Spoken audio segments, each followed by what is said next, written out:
Bienvenidos a un nuevo programa de Crisis y Conflictos del siglo XX, aquí por TLV1, ahí con los colegas Héctor Giuliano y Raúl Canicova, quien les habla, Horacio Cañi, y bueno, ahora estamos en las consecuencias de la retirada alemana después de París, y no olvidemos que había todo un frente belga, holandés y la propia frontera entre estos países y Alemania, y Francia y Alemania, en donde la idea de los aliados era llegar lo antes posible. Incluso algunos cálculos optimistas decían que la guerra iba a terminar antes de Navidad. Fin de año. Antes de Navidad, antes de fin de año. Y aquí vienen algunas de las operaciones militares más grandes de toda la guerra. Una es la lucha por los puentes sobre el Rin.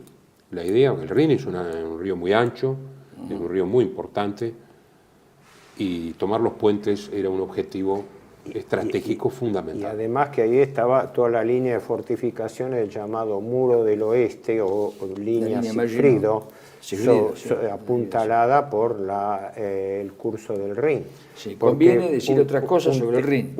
El Rin no es un río como los que había en la Europa Oriental, en Rusia, es decir, ríos de llanura larguísimos, sino que es pleno de curvas y muy sinuoso, y hay partes que, si uno viaja por el Rin, se da cuenta que son indefendibles, porque si uno hace un frente en que una parte del río está acá y la otra acá, es imposible.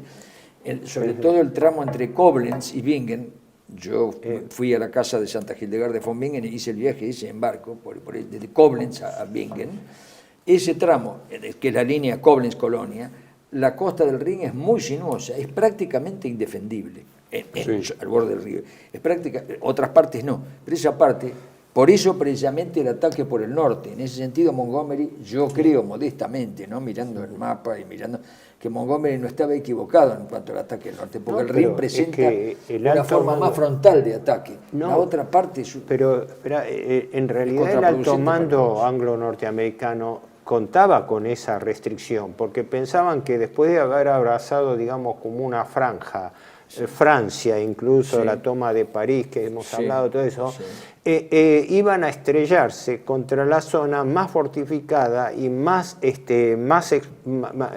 defendible y esperable por parte de los alemanes. Pero no tenían en cuenta la geografía. En cambio, otros pensaron. Bradley sí pensó en la geografía. Bradley, por ejemplo, la geografía es fundamental, porque yo puedo hacer una muralla de piedra, pero si el río es así, la muralla de piedra es vulnerable por los costados. Si uno ve la configuración, el barquito, que es tan lindo el viaje por el Rin, va haciendo curvas y contracurvas entre Koblenz y Colonia, sobre todo entre Koblenz y Coblenza y Bingen. Esto es fundamental, porque uno de pronto está acá, y si uno hace una muralla, la muralla viene así, la muralla tiene que estar retirada de la costa, forzosamente, por la configuración de esa parte del Rin. El Rin es muy Además, Montgomery pensaba que de esa manera también se obviaba, entrando por el norte hacia Alemania, todo lo que era la línea Sigfrido. O sea, el Bajo Rin ofrece las posibilidades de mejor cruce y además de rodear de flanco. Ahí viene lo que vos mencionaste de la envidia anteriormente, y otro elemento más, el hecho de que Eisenhower pensaba no en Berlín, como después se va a comprobar, sino en el sur de Alemania, en Baviera. Lo que pasa es que el objetivo primario de la ruptura de la línea Sigfrido era la cuenca del Ruhr. Ese era el eje del ataque. Berlín y la cuenca del Ruhr. Ahí es donde se da efectivamente el plan de Montgomery de pensar en atacar más desde el norte para acercar la cuenca del Ruhr desde el norte, ¿no? Y con una punta de lanza que aspiraba a cruzar el río, que la iba a tener Patton y su tercer ejército, ¿no? Sí, Patton era el puño acorazado de todo el puño acorazado. Era el puño acorazado, es la verdad, ¿no? Los ingleses, claro, además siempre hubo predilección inglesa por Bélgica y Holanda, históricamente, y pensaban también en que en la posguerra iban a tener más presencia en la mesa de negociación. De hecho, Holanda siempre fue una playa natural de desembarco de Inglaterra en el continente, Entonces, en la época de Carlos V estamos hablando. Claro, se convence de que la única forma es mediante una operación de ataque aerotransportado, donde empeñar una de las mejores unidades, que era la primera británica de paracaidistas, de Urquhart creo que era el general. General Urquhart, sí. Y claro, con una enorme cantidad de planeadores, de Horsa, ¿no? El famoso planeador británico, llevado por los Dakota norteamericanos, una división completa, debería forzar el paso de Rin, el gran puente de Arnhem. Esa es la operación Market Garden. Una operación bien concebida, pero en el fondo tácticamente se desconocía bastante el terreno en el cual se iba a actuar. La idea era buena, pero la inteligencia sobre digamos, el campo de operaciones era escasa. Y además tuvo la mala suerte, digamos, los británicos, de que si bien sabían por Ultra o por otros Ultra es el código secreto de que no había demasiada defensa alemana en el lugar, justo un poco antes de que se largue la operación, el 17 al 26 de septiembre de 1944, es general, ¿no? Obergruppenführer Wittrich. Sí, Wilhelm Wittrich. Wilhelm Wittrich, comandante de las unidades SS, con 2 divisiones, que eran la 9, Hohenstaufen y la 10ª Frundsberg. 2 Panzerdivisiones. 2 Panzerdivisiones, hacía poco que se habían constituido, y justo las llevan para entrenamiento y descanso a Arnhem. Exacto, y llama a un sector de la segunda división Panzer SS Das Reich que estaba en Rusia, junto con el general Hauser. Manteuffel, creo que era. Por eso, después viene SS. la división. No, Manteuffel no es de SS. El general. No, pero las fuerzas que estaban posicionadas ahí eran Dietrich y Manteuffel. Manteuffel estaba más abajo. En Manteuffel realidad, estaba más abajo con la Panzer, otras 2 divisiones que ahora no me acuerdo el nombre. La segunda del ejército, Panzer del ejército, y la Panzerlehr. Y la Panzerlehr, exacto. De instrucción. También todas unidades de élite, estamos hablando. Sí, eran unidades todas de élite, eso es cierto. Sí. Y había 2 Kampfgruppe también, uno del Leibstandarte y otro de la Hitlerjugend. Kampfgruppe, porque la división Hitlerjugend ya en ese momento estaba en proceso de reorganización en Alemania, porque había sido destruida en Normandía, ¿no? Ahora, entonces, permíteme acotar esas eran las tropas de general Wittrich, de Wilhelm Wittrich. algo de la operación. En realidad, la operación se llamaba Market Garden, polarizada en Arnhem, porque Market era la toma de los puentes y Garden era el avance terrestre. De ahí que la crítica contra Montgomery, contra el plan de Montgomery, que sobre todo fue enfatizada por los norteamericanos y también por parte del mismo mando inglés, es que la distancia, por eso se hizo una película, después Un puente demasiado lejos, la parte logística de traslado implicaba una operación a 500 kilómetros de distancia de los aeropuertos de despegue. Tuvieron que empeñarse 35.000 hombres como paracaidistas y transporte por planeadores a 500 kilómetros de distancia, con el problema de que el avance terrestre no fue tan rápido como para alcanzar a tiempo a la fuerza, de tal manera que quedaron una gran cantidad de fuerzas aerotransportadas en el terreno sin el respaldo terrestre. Y ahí fue donde atacaron los alemanes, en la línea de avance de terrestre, que los dejó. Es Arnhem, Osterbeck, Wolfhesse, Drill, son todas localidades alrededor. El apoyo debería haberlo dado el general Sosabowski con la brigada, la primera brigada de paracaidistas polacos. Claro. Y la ciudad de Nimega, porque Nimega o Nimegen, como le dicen, Nimegen le dicen los holandeses, Nimega es la ciudad clave ahí, es el punto más importante. No pudo haber reunión entre polacos e ingleses. No. Claro, ese es el tema de que... No se pueden juntar. Quedan en la operación de paracaidismo más grande que hubo, porque superó a la de Ben Emael en cantidad y a la de Creta. Es decir, es enorme lo que la despliegue. Mal hecha, porque yo siempre digo que ellos le pusieron Market Garden, pero creyeron que era un Garden Party. No era un Garden Party, era un Market Garden. No, pero además, además es cierto, la operación a gran distancia, el del famoso 30 cuerpo británico, no puede llegar nunca, porque en 2 o 3 días pero después tuvieron que estar empeñados en la propia defensa de su subsistencia dentro de la ciudad, en una lucha muy dura, casa por casa, ¿no? Tantas bajas y tantos prisioneros. Por un lado, un optimismo muy grande de Montgomery, que eso yo conozco más que nada críticas del lado norteamericano, porque dentro de la rivalidad que había entre Montgomery y el alto mando, Eisenhower zanjó la cuestión tratando de equilibrar la cosa, pero la oposición contra Patton era directa y creo que contra Bradley también. Entonces los norteamericanos fueron críticos porque ellos estaban hablando de avanzar hacia el Rin con idea de cruzarlo más al sur. Para decirlo en una frase, en Bessel y en Remagen. Claro, la envidia, había un problema de envidia de celos, Montgomery, de celos, perdón, no, de celos entre Montgomery y Eisenhower, y en el cual Patton se sentía como apretado en un chaleco de fuerza que era el de Montgomery. Quería romper ese chaleco. Estaba como contenido por Montgomery y no lo aceptaba. Patton era un hombre impetuoso, ¿no es cierto? Y ahora, la operación propiamente sobre Arnhem se llamaba Operación Veritable. Era la clave del tema, era romper por Arnhem tomando los puentes de la zona. Sobre todo el gran puente que hay en Arnhem, que uno lo ve en las fotografías, y creo que después se reconstruyó, debe estar igual. El de Nimega también. Y consiguen tomar el puente, un grupo muy minúsculo. Pero después queda totalmente ese grupito aislado, y en 4 días, digamos, los Panzer lo forzan a la rendición, y el 30 cuerpo de ejército no puede llegar.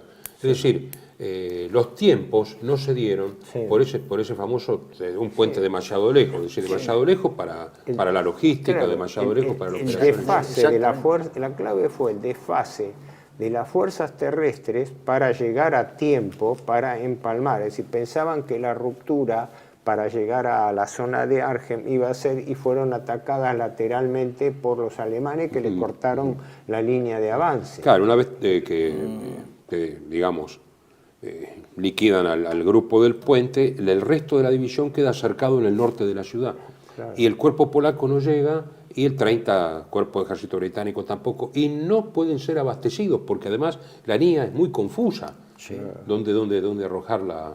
Exactamente, se produce un problema de dispersión y de pérdida en los bosques y en los lugares pantanosos que tienen que pasar necesariamente, es decir, que hay canales por todos lados. El terreno es un terreno difícil, los paracaidistas quedan en realidad dispersos. Se produce un problema de dispersión. En realidad se analizó bastante las razones del fracaso aliado en esta operación Market Garden, pero aparte del tema logístico, estuvo lo que se dijo errores operativos dentro de las directivas a los mandos. La cuestión ya citada del lento avance terrestre, e incluso un detalle no menor, la falta de colaboración de la población holandesa, que era un aspecto no previsto, pensando en que podía haber resistencia, porque Holanda pertenecía a ese grupo de países ocupados, pero con gobiernos afines, el gobierno Mussert, ¿no? Y en consecuencia la idea de colaboración de la población civil no fue la misma. Ya habían tenido ese problema en Bélgica, y bueno, por la tradicional enfrentamiento entre flamencos y valones, ¿no? Donde el avance no se hacía fácil para las tropas, porque estaban entrando en una zona semi-enemiga. En Bélgica, no te olvides que el rey Leopoldo III aceptó el armisticio, mientras que el gobierno holandés, el monárquico, se fue al exilio con un agravante que era el del príncipe Bernardo, que es era el jefe de la resistencia, pero desde Londres, no en terreno, desde Londres, jefe de resistencia. ¿Pero el príncipe Bernardo no acompañó al exilio o había sido oficial del ejército alemán antes? No, había sido, y había pedido ser miembro honorario de la CSS, y le dieron un grado en la CSS como miembro honorario, y se fue en el exilio. Por eso, en el año 40, cuando se produce la ocupación de Holanda, La reina Guillermina es la que todos. se exilia. Se fueron todos, inclusive el príncipe Bernardo. Entonces el príncipe Bernardo se fue con ellos. Entonces hubo un incidente en Rotterdam con el que después fue el coronel Otto Skorzeny, en ese momento era teniente, estaba en el estandarte, y en un bar fueron a tomar algo y dijeron: saquen el retrato de ese traidor. Estaba el príncipe Bernardo y le pegó un tiro al retrato. Eso le costó a Skorzeny que le quitaran todas las condecoraciones, no lo ascendieran y lo quitaran del mando, lo sacaran del estandarte y lo pasaron a dar Reich como ingeniero de caminos en Rusia, y un año y pico después, cuando lo necesitaron, lo volvieron a incorporar como tropa. Eso le pasó a Skorzeny, lo cuenta en sus memorias. Y eso fue porque Bernardo estaba mal visto. La población, es verdad que lo que vos decís del gobierno de Mussert es una minoría, pero esa minoría es una minoría activa, mientras que el grueso de la población holandesa era pasiva. Les daba lo mismo una ocupación alemana que una ocupación inglesa, les daba lo mismo. Lo que se señaló es eso, que no contaban con la colaboración, porque lo de Francia estuvo acompañado de, todo un renacimiento patriótico francés, pero en Bélgica se enfrió la cosa y en Holanda... Consecuencia, alcanzaron a ser evacuados algunos, pero es la derrota en menor tiempo más importante de los ingleses en toda la guerra. Y aquí están junto con la Singapur serían también, ¿no? Singapur y esta. Sí, claro, pero digamos la intensidad, mientras que la de Singapur, la intensidad. Sí. Esto, también hubo maniobras de las dos famosas unidades norteamericanas, el 82 y 101, en el sur de Arnhem. Sí. Pero los ingleses, según Martin Middelburg en su muy buen libro de Arnhem, digamos, la primera transportada, 1.174 muertos, el 13%. 6.000 prisioneros de guerra, 65 con mucha, por cierto. Si sumamos los dos, 65 y 13, los evacuados, el 20%. Total, 8.969, más los pilotos de los planeadores, 219 muertos, 511 prisioneros de guerra, 40%. La brigada polaca tuvo pocos muertos, el 5, el 6, y fue evacuada. El total, entonces, de los 11.920, 54,7%, más de la mitad, son prisioneros, muchos muy malheridos, y un 12,5% muertos. Es mucho para menos de una semana. Los Estados Unidos tuvieron 1.400 y 2.100 y pico bajas, o sea que las bajas totales de 7.077 de la primera británica es el doble de todas las fuerzas combinadas y casi el doble de la sexta división de paracaidistas británica en toda la batalla de Normandía con los canadienses, etcétera, etcétera. O sea que es considerado una de las pérdidas algo que no dijimos, el frente alemán en esa zona estaba comandado por el general Model. Sí, ya se había producido. Claro, porque a Model lo nombra, lo ponen a cargo de la defensa, así que fue una victoria táctica de Model en su resistencia. ¿Cómo se llama? Rundstedt, Klüge y Model, ¿no? Sí, hasta que tomaron los puentes en Remagen, en Wechsel, no pudieron cruzar el Rin. Y la primera británica no volvió a intervenir en toda la guerra. Claro. Bueno, continuamos en el otro bloque. Ahí la primera británica. Bienvenidos a CEPA, Centro de Estudios del Pensamiento Americano. Nuevo sitio web de cursos de formación en política, filosofía, historia, literatura, geopolítica, religión, psicología y más. Cursos de formación que reflejan el verdadero pensamiento americano. Lo invitamos a elegir el curso de su agrado ingresando en www.cepa.la.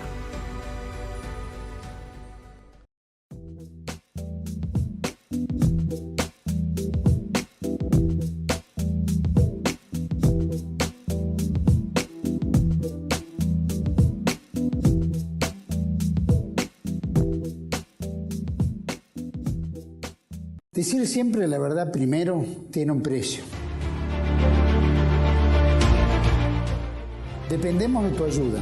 TLB1, toda la verdad primero.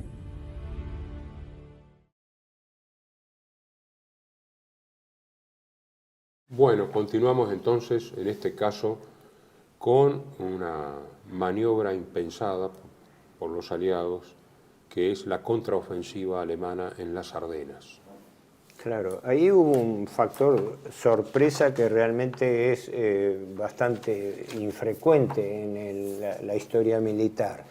Después de la sucesión de repliegues, retiradas y derrotas alemanas, hemos visto que la frustración de la batalla de Market Garden por la toma de Arnhem por parte de los ingleses había dejado un periodo de reagrupamiento de fuerzas aliadas.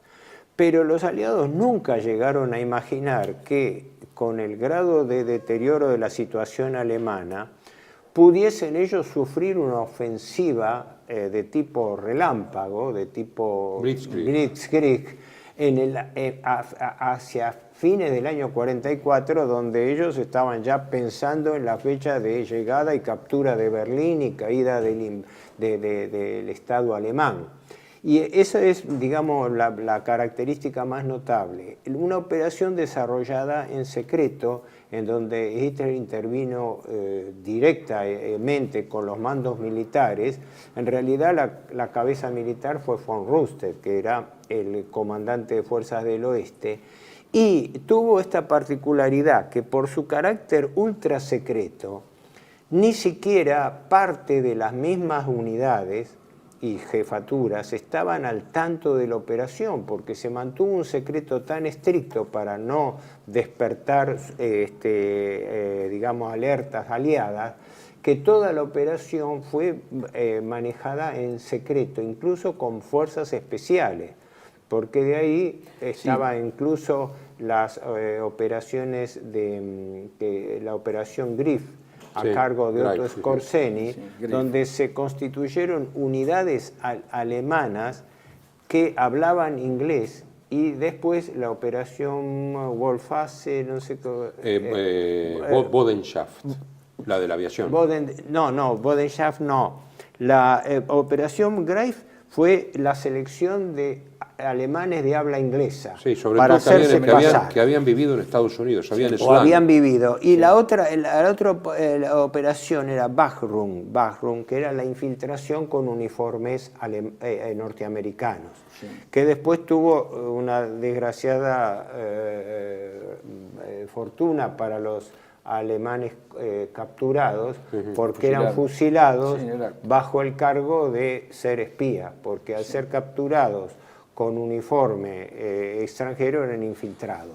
Pero quiero decir, se fijaron directivas tan secretas que algunos dicen que hasta complotaron contra la eficacia de la operación, porque el carácter secreto hizo que no se coordinaran. Claro, no había tiempo de hacer los preparativos. Era tan secreto y a último momento se avisaba que no había tiempo de hacer los preparativos. Ahora, ¿cuál era la esencia de esa operación? La esencia de esa operación, en cierto sentido, era un cierto remake de la campaña de las Ardenas del año 40. Donde hecha más al norte, el objetivo final era Amberes, digamos así, para ubicarlo geográficamente. Y consistía en una ruptura blindada, ahora si querés eso sí, explícalo vos, una ruptura blindada que no solamente constituyese una derrota y un golpe contra el avance aliado, sino que separase las fuerzas inglesas que estaban al norte, que habían quedado al norte en la zona del Rin, del Bajo Rin, de las norteamericanas al sur. Lo cual generó. El objetivo final era repetir, digamos, lo de 1940, tomando Amberes. Lo que pasa es que los aliados no tenían puertos habilitados, porque Cherburgo todavía lo estaban descombrando. Al retirarse de Amberes, habían también dejado tierra arrasada, las fuerzas alemanas, entonces apenas estaba empezando a funcionar. Y las líneas de abastecimiento estaban muy lejos. Además, se suponía que la zona de Ardenas era una zona de rest and recreation, ¿no? de descanso tanto propios como de los alemanes. Nunca se pensó que por ahí otra vez se iba a repetir esta situación. Lidl-Hurt sostiene que Lidl-Hurt dice que la operación está muy bien pensada y que, dadas las circunstancias en que estaba Alemania, era lo mejor que podía haber hecho. El grave problema, dice, son los abastecimientos y ya no solamente la superioridad del enemigo, sino el problema gravísimo de abastecimientos. Número 1, el combustible. Número 2, el combustible. Y número 3, las municiones. Y el apoyo aéreo. No, el apoyo aéreo nulo, no, eso olvídate. Por eso, el apoyo aéreo ni lo cuento, ni lo tenían en cuenta. No, que no lo cuento yo, no lo tenían en cuenta ellos. Lo tenían en cuenta porque no existía el apoyo aéreo. Había dos planes. Uno era tratar de rodear las fuerzas norteamericanas en torno a Aquisgrán. Habían llegado frente a Aquisgrán. Y más ambicioso, que era Amberes, ¿no? Y separar las fuerzas. Este era el plan que elige Hitler. Rundstedt y los demás generales aquí, hay un grupo de generales notables, digamos, ¿no? Que están de altos oficiales. Dicen, pues, una solución intermedia sería tratar de alcanzar Lieja, Namur, amenazar a Amberes y tratar de aislar la mayor cantidad de fuerzas norteamericanas e inglesas posible. Pero para esto se necesitaba un secreto absoluto, como se ha dicho, y lo que ayudaba a los alemanes es que aquí como estaban ya prácticamente en propio suelo patrio, las órdenes se daban por teléfono y por teletipo.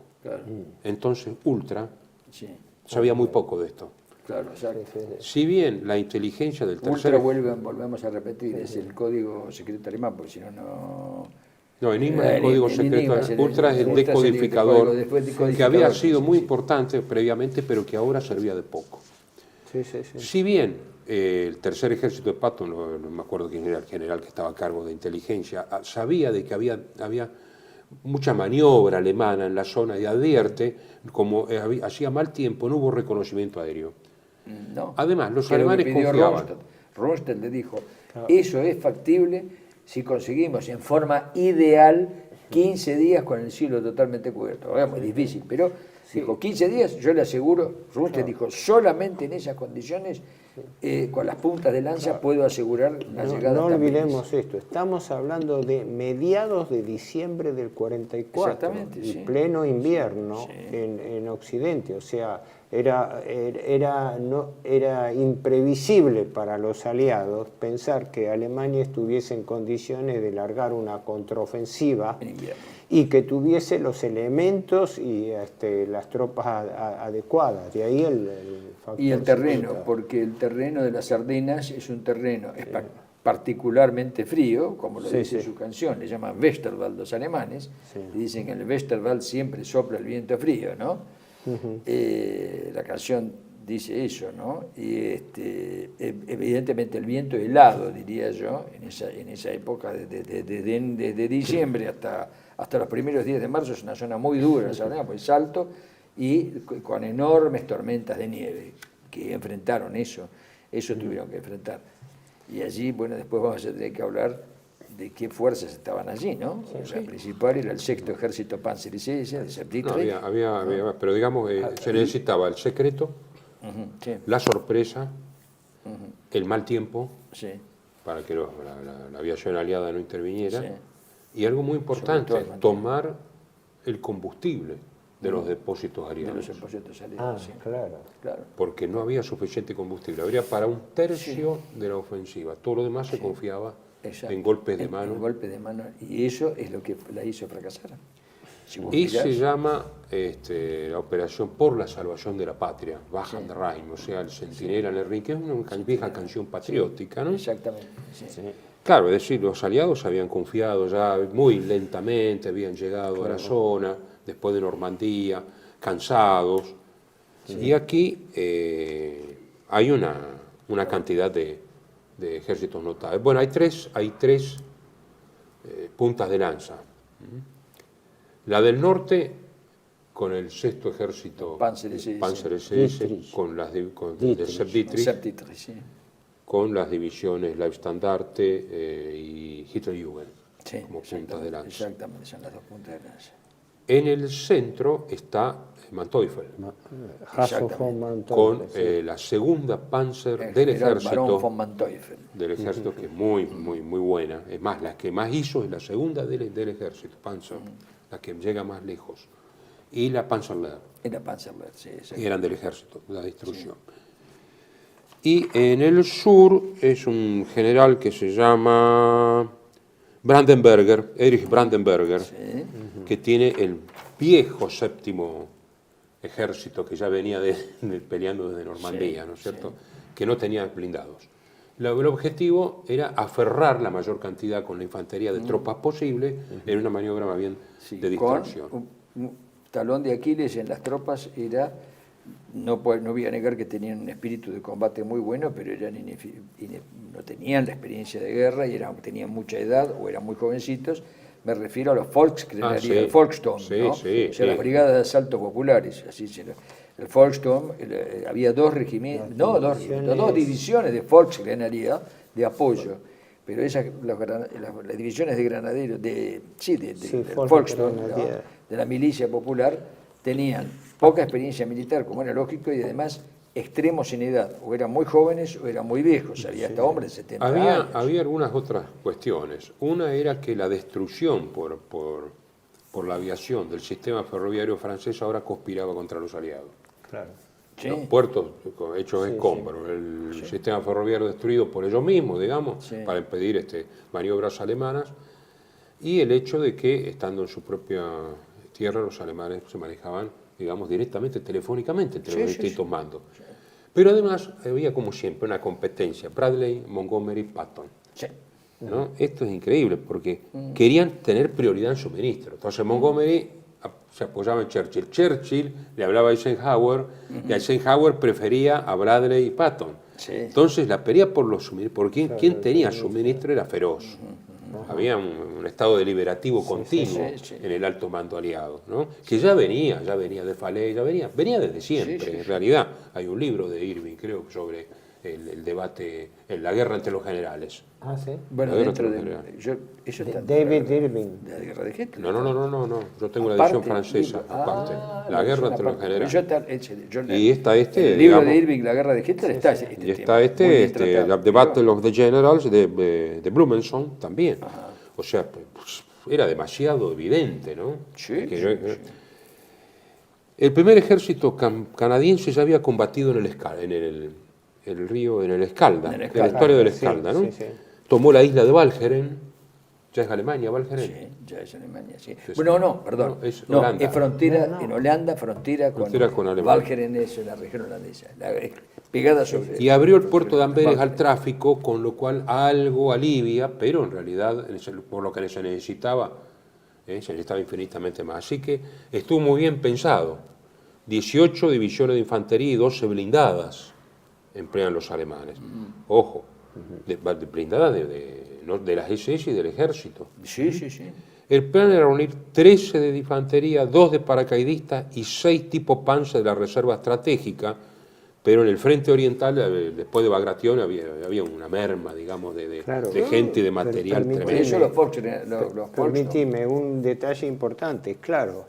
En el este no era absoluto, pero se había producido un cierto descanso después de la operación Bagration, que iba a ser retomada con la ofensiva del Oder el 13 de enero. Esa ventana de tiempo que los alemanes contaban con que los rusos estaban reagrupando para el gran asalto hacia Berlín, era el que daba la esperanza a Hitler de poder hacer una ofensiva que desorganizase el frente occidental, le permitiese trasladar fuerzas al este, y todavía en parte la esperanza de que se pudiese llegar a alguna forma de acuerdo siempre por separado hasta el final, digamos, la esperanza de que los angloamericanos firmarían una paz por separado, ¿no? Revisar el tema de la rendición incondicional, que es lo que y descompuso todo tipo de no ser así, por lo menos tener un éxito como para frenar lo suficiente como para que las nuevas armas pudieran entrar en acción, aviones de reacción y nuevos submarinos.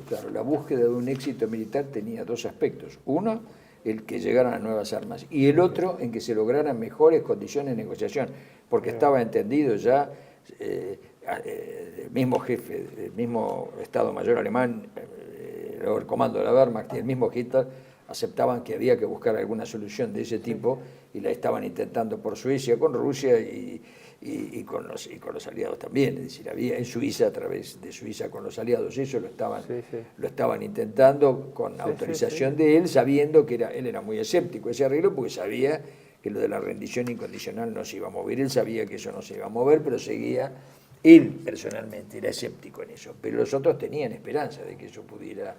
Esa esperanza mantenía. La esperanza tenía una base racional, que dentro de los Estados Unidos y también dentro del gobierno británico veían que el avance soviético era ya desproporcionado y consecuentemente pensaban que por lógica iban por sus propios intereses, iban a tratar de frenar el avance, porque caso contrario, con las tropas retenidas en el oeste, la Unión Soviética podía avanzar sobre toda la Europa central. Pese a esa amenaza que vos señalás muy bien, los caciques del Partido de la Guerra decían no. No. El empecinamiento de los partidos de la guerra, de los caciques del Partido de la Guerra. Lo que pasa es que repetir la operación del 40 con los recursos en ese momento de Alemania era poco realista. No obstante, es cierto que era preferible en términos puramente militares golpear a los aliados occidentales en una zona más restringida. Exacto, porque se buscaba la victoria táctica. Porque frente a la inmensidad del ejército rojo hubiera sido algo una gota, digamos, de aceite en un mar. Acá podía ser, digamos, mucho más efectivo. Además consideraban, no sé si con o sin razón, porque se defendieron bien algunas unidades norteamericanas, que era algo más fácil, digamos, enfrentar a los aliados occidentales que enfrentar a los tanques rusos y esto, digamos, ¿no? En general fue así, es decir, era abrumadora la superioridad material, pero la capacidad de lucha en el terreno, los norteamericanos en particular sufrieron una proporción de bajas mucho más alta que los alemanes, y un detalle que también es importante es que entre estas unidades Volksgrenadier que se constituyeron, pero también había veteranos del frente ruso, ¿no? que aportaban, que iban y venían, y con lo cual la capacidad de reacción y de ataque alemán era alta. Y bueno, por eso los dos Kampfgruppe, el Kampfgruppe Peiper y el Kampfgruppe Hansen, que son las dos puntas de lanza en la zona. Bueno, principalmente el primero, en la primera división Panzer es el Aufstandarte, ahí estaba el Kampfgruppe Peiper y detrás el Kampfgruppe Hansen. Es decir, por eso este tipo de combate es el único que se podía hacer allí, el único que podía romper, que era casi una guerrilla. Los movimientos, cuando uno sigue los movimientos de estos Kampfgruppe, son prácticamente una guerrilla, va asestando golpes, escondiéndose, y logran llegar hasta Stavelot, que es el punto decisivo para avanzar sobre Namur y en la carretera de Amberes. Pero, aunque llegan allí, eso no hay duda, tienen el tremendo problema de la cantidad de elementos que tienen los aliados, que les rompen los puentes, les destruyen los puentes atrás y... Bueno, y se termina nublado. La confusión aliada hizo, pero... La misma niebla que favorecía el avance cegaba en la alta montaña los mismos movimientos y el desplazamiento. Claro, cuando cambia el tiempo, empiezan los bombardeos y le destruyen los puentes. Ahora, la penetración alemana creo que se produjo unos 27 kilómetros solamente, es decir, no llegó a tomar una profundidad tremenda. Se nota muy gráficamente. La segunda Panzer llegó a menos de 100 kilómetros de Amberes. Hubo avanzadas. Bueno, pusieron 500.000 de hombres y las divisiones blindadas con los nuevos tanques, ¿no? Panther Tigre y el famoso König Tigre, el Tigre Real, que era el tanque más pesado de ellos. Bueno, pero eso lo vamos a ver en el próximo bloque. Bienvenidos a CEPA, Centro de Estudios del Pensamiento Americano. Nuevo sitio web de cursos de formación en política, filosofía, historia, literatura, geopolítica, religión, psicología y más. Cursos de formación que reflejan el verdadero pensamiento americano. Lo invitamos a elegir el curso de su agrado ingresando en www.cepa.la.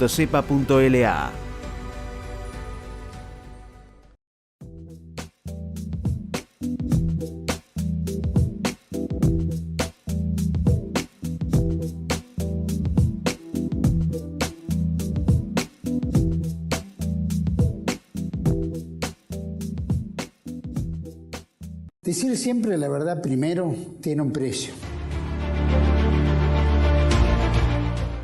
Dependemos de tu ayuda. TLB1, toda la verdad primero.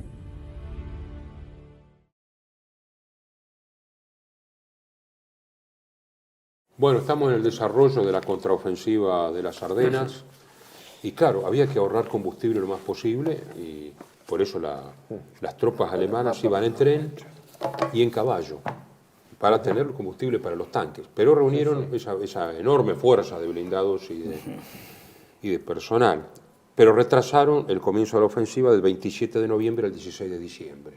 La batalla va a continuar durante un mes, hasta mediados de enero del 45. Creo que fue el 13 de enero que se frenó totalmente la...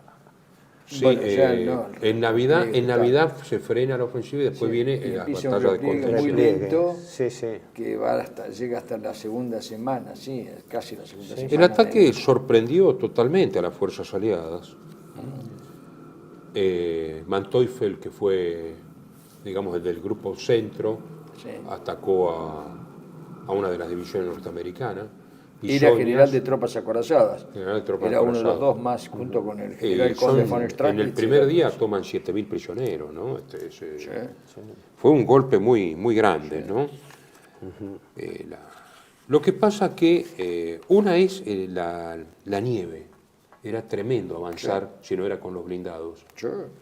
Porque para todo, ¿no? Pero digamos, la nieve era uno de los elementos disuasores para cualquier fuerza, y ahí había que atacar, porque había que tomar el combustible de los aliados, ¿no?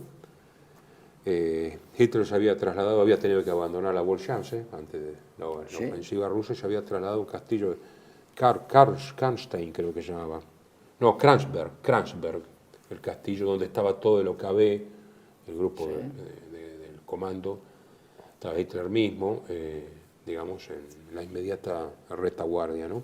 Aclaremos, OKB era el Estado Mayor Obercomando de la Wehrmacht, de la Wehrmacht, de las tres Fuerzas Armadas, 1.600 piezas de artillería atacan, ¿no? A la madrugada.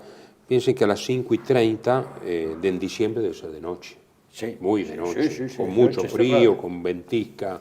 Claro. Eso fue el 16 de diciembre, creo que fue la ruptura, el ataque. A las 5:30 de la mañana, noche cerrada. La punta de lanza del 5º Ejército Panzer capturó, lo dijimos un montón, y nadie esperaba una ofensiva en el momento en que Alemania estaba en retirada. Y hubo que mover urgente todas las fuerzas de retaguardia para tapar, digamos, los baches, ¿no? El 6º, acorazado al mando de Sepp Dietrich, tenía la finalidad de tomar Amberes, y si llegaba a tomar Amberes, de ir hasta Bruselas, pero ya era Model y Rundstedt decían que eso era era demasiado optimista, ¿no? La cresta del Semborn, eso era el objetivo táctico más importante, que estaba en el camino de la Leibstandarte, ¿no? Jochen Peiper, como habíamos dicho, estaba al frente. Kampfgruppe Peiper. Hay que aclarar que es un Kampfgruppe, si no lo hemos dicho en algún momento, es un grupo independiente de ataque, ¿no? Que depende de un mando, por supuesto, pero que tiene una capacidad operativa muy... Totalmente motorizado, totalmente blindados y semierugas, etcétera, porque son 5.000 hombres en 600 vehículos, ¿no? Es como un pequeño ejército independiente dentro de un mando.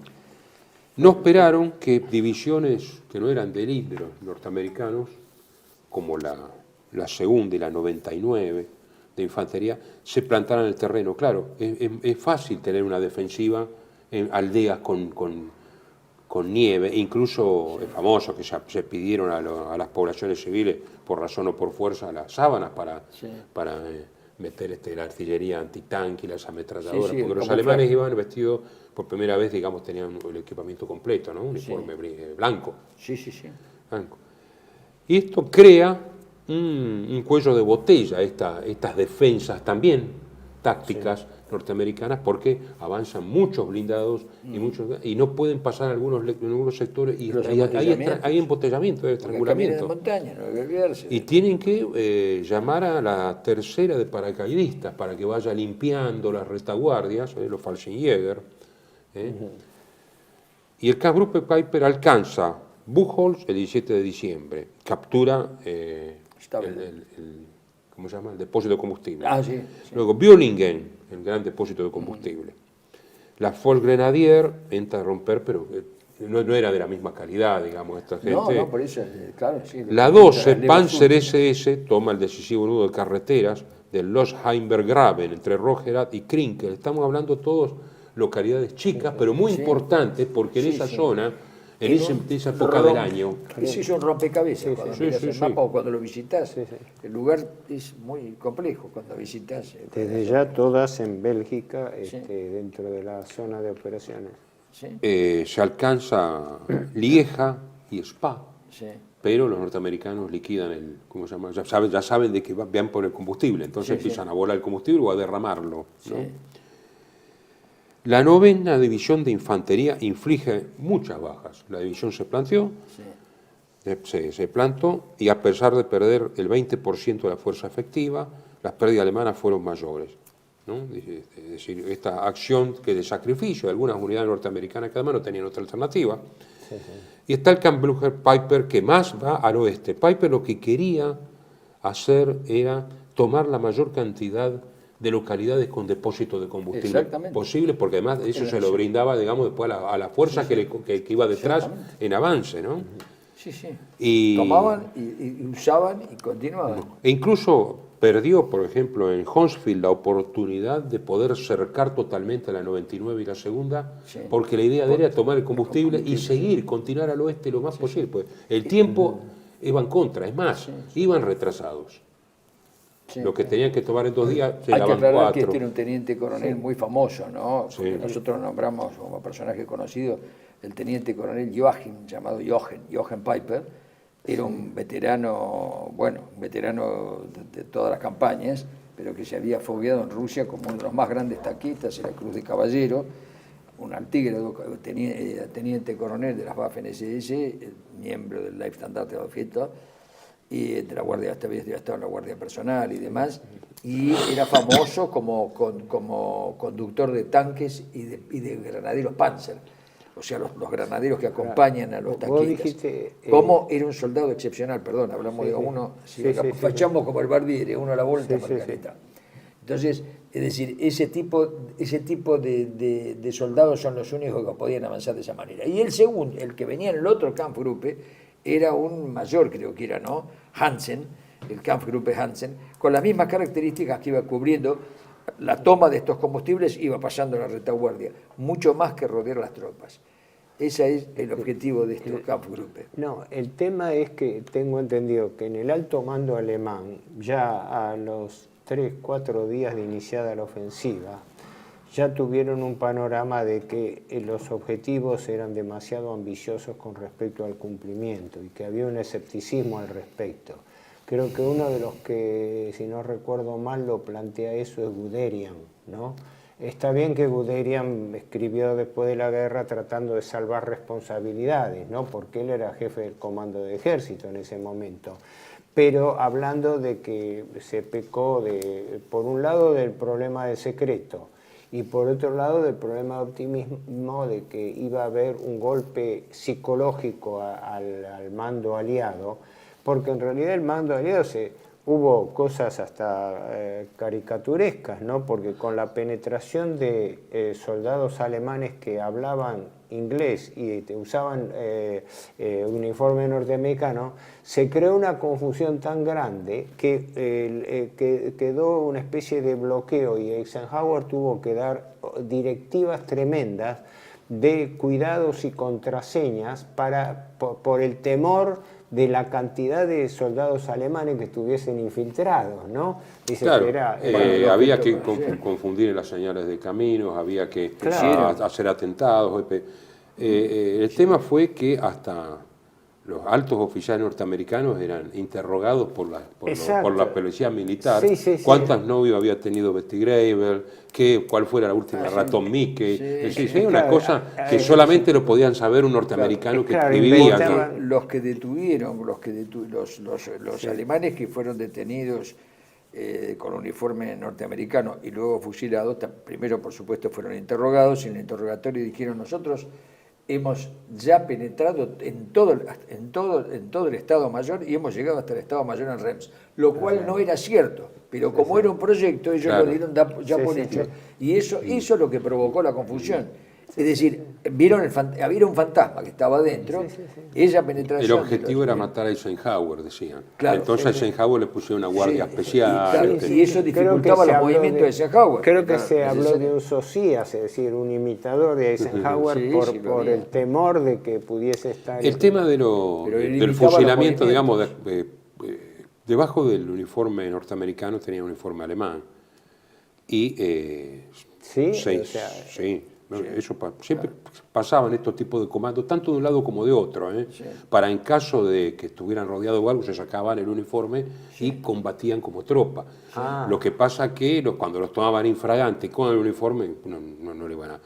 Confiaba Skorzeny en que al no estar en ese momento tirando, digamos, haciendo uso de las armas, y sí van a hacer uso de las armas en caso de tener que defenderse, pero las toman infraganti, lo fusilaron. Aquí hay un episodio que yo creo que habría que verlo cuando hablemos también de los juicios y eso en la posguerra, pero hay que mencionarlo, que es en Malmedy el Kampfgruppe Peiper estaba cerca de la aldea de Bonnier, cerca de Malmedy, de Malmedy se llama la región. Y había elementos de la 7ª División Blindada estadounidense, unos 150 fueron tomados prisioneros. No se sabe bien, bueno, después el juicio fue tremendo, la cantidad de testimonios, esto y aquello. ¿Qué pasó si alguien se puso nervioso y ametralló y después los demás continuaron ametrallando a 83 de estos prisioneros, 84 prisioneros de guerra? Sí, terminamos. No, lo que esto originó, porque enseguida hubo filmaciones, propaganda, etcétera, cuando los norteamericanos recuperan el terreno y lo ven que originó un gran odio, como represalias y todo. En Chenogne, el día de Año Nuevo del 45, los norteamericanos fusilan 60 prisioneros alemanes. Hubo una directiva norteamericana en Chenogne de matar directamente a los prisioneros alemanes que se capturasen. Claro, esto lo de siempre, ¿no? Alguna situación, ya estamos hablando ya de un 5.º año de guerra. Cualquier, no un alto mando, no por ahí un súper veterano, pero un cuadro medio, un teniente, un subteniente, un capitán. Operativamente toman esas medidas porque parece que se dieron, porque alguien hizo bullicio, y bueno, y ametrallaron, y después hubo un juicio de los altos mandos. Varias versiones del hecho.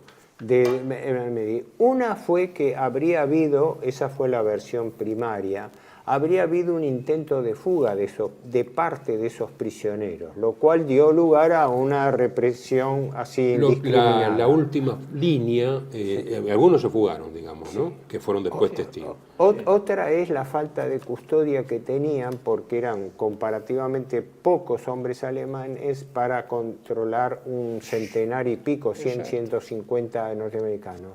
Pero hay un hecho que es el más importante de todo. Después de la guerra se hizo un proceso y a todos los implicados los absolvieron. Los absolvieron porque no se pudo determinar la culpabilidad. Los absolvieron de la pena de muerte, les pudieron a la pena de prisión perpetua y el senador McCarthy, que debe haber tenido simpatía de alguna manera porque era muy anticomunista, los conmutó la pena en el 49 o 50. 50 estaban afuera. Pero quiero decir, hubo un proceso formal donde en otros procesos que se hicieron donde un oficial norteamericano se jugó, digamos, no me acuerdo cómo se llama, que había sido civil, un abogado importante, y después era un oficial que tomó a cargo la defensa. Tan es así que después lo detestaban, digamos, dentro del... En la defensa el primer acusado era Jochen Peiper. Y también Pero Sandite. sí, por supuesto. Todos.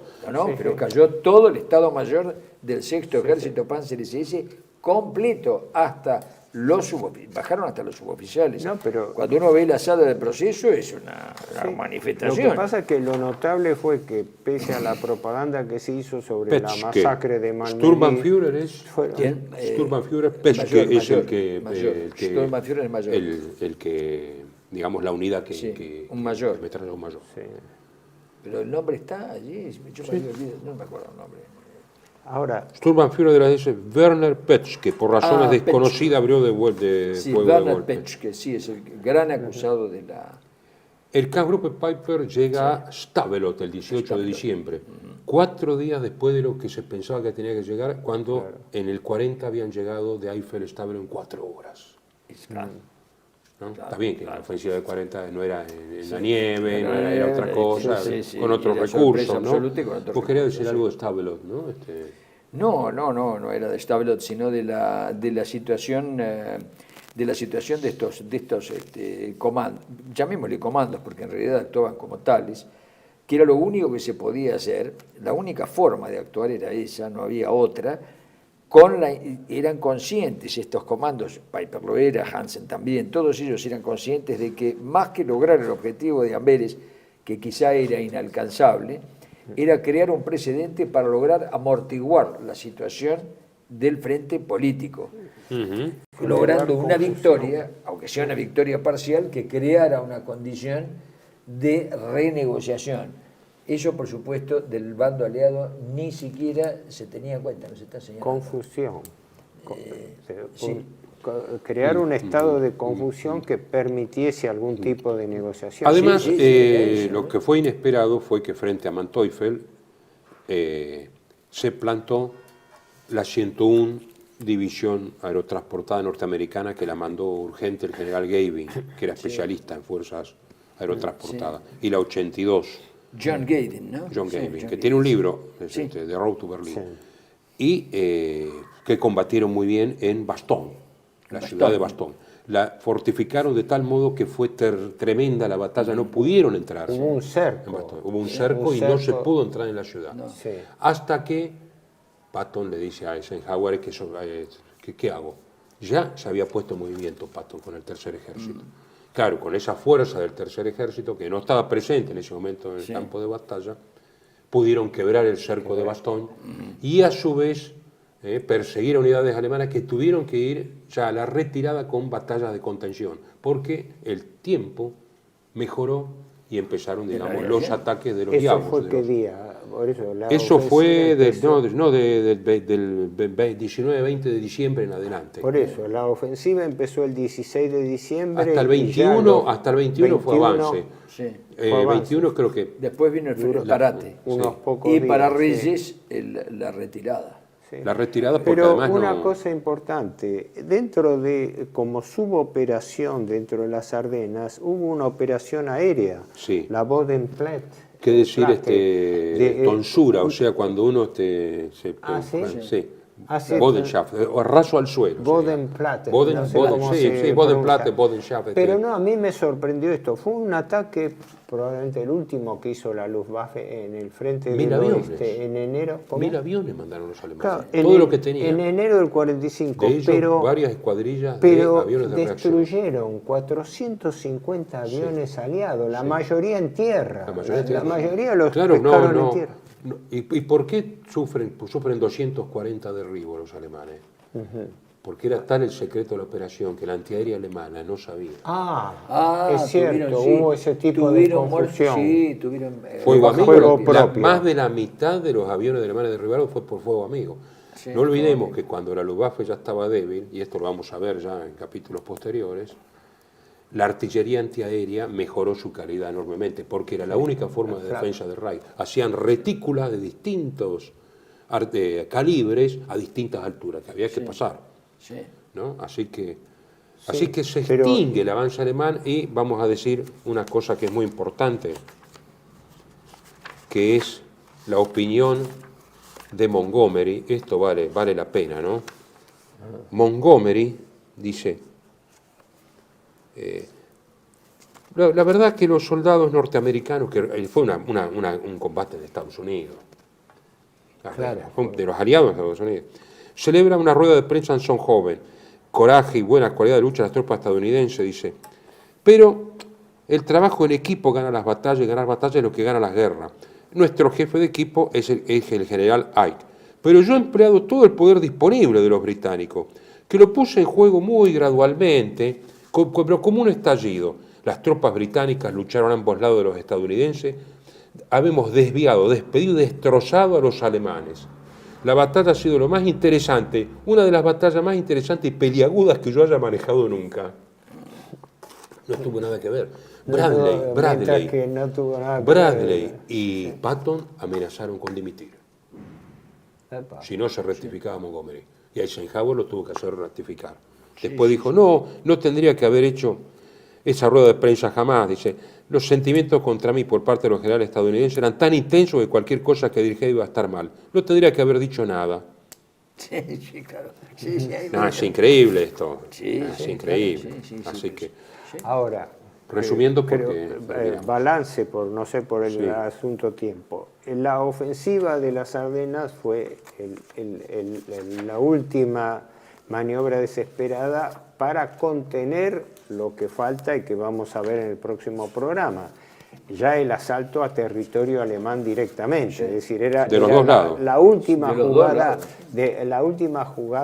audaz, con una audacia increíble y una capacidad dentro de la desproporción de fuerza también increíble. La última gran batalla, pensaba, los demás fueron subbatallas en el frente del Oder, pero como batalla completa, y la última victoria fue Arnhem, porque las demás hubo victorias en combate, como Seelowe, o sea, pero la diferencia, con esto terminamos, entre combate y batalla, que el combate no define un frente o una guerra, la batalla sí, combates hay muchos que integran la última victoria es la de Bautzen en el 2045, pero no es un combate, no es la batalla sí, y con esto que terminaba ya el frente del oeste franco-belga hasta ahí, porque Holanda permaneció hasta el fin de la guerra, se abría el último capítulo, que era el asalto a territorio alemán. Territorio alemán, que es lo que vamos a ver en un próximo programa. Claro. Gracias.